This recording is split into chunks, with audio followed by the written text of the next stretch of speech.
Hi friends, हे बघा इथं मी सुकं खोबरं घेतलंय आणि हा बघा इथं उकडलेला बटाटा घेतलाय।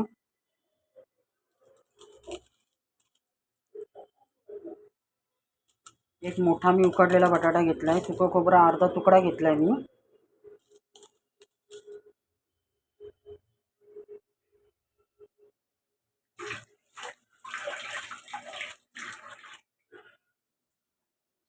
हे बघा इथं हळद टाकते,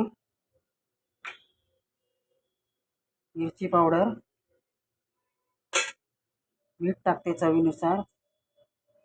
हे सर्व मी व्यवस्थित कालवून घेते, असं मिक्स करून घेते। हे बघा यामध्ये मी किचन किंग मसाला टाकलाय, हे पण मिक्स करून घेते मी। हा मिरचीमध्ये भरणार आहे बघा, मोठ्या मिरच्या घेतल्या 2 मी, त्यामध्ये भरते मी सर्व साहित्य मिक्स केलेलं। हे बघा अशा मी भरून घेतल्यात। आता मी तेलावर फ्राय करते। हे बघा अशा मी तेलावर फ्राय करून घेते।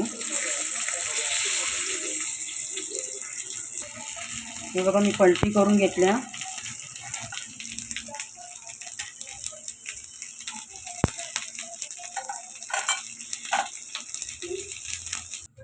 हे बघा आपल्या मस्त भरलेल्या मिरच्या झाल्या। पहिला पण मी अगोदर एक केल्यात, पण त्या वेगळ्या पद्धतीने, ही वेगळी पद्धतीने केली। बघा मस्त सुंदर एकदम छान झाल्यात आपल्या। या खायला लाईक करा, शेअर करा, सबस्क्राईब करा, प्लीज व्हिडिओ पूर्ण बघा।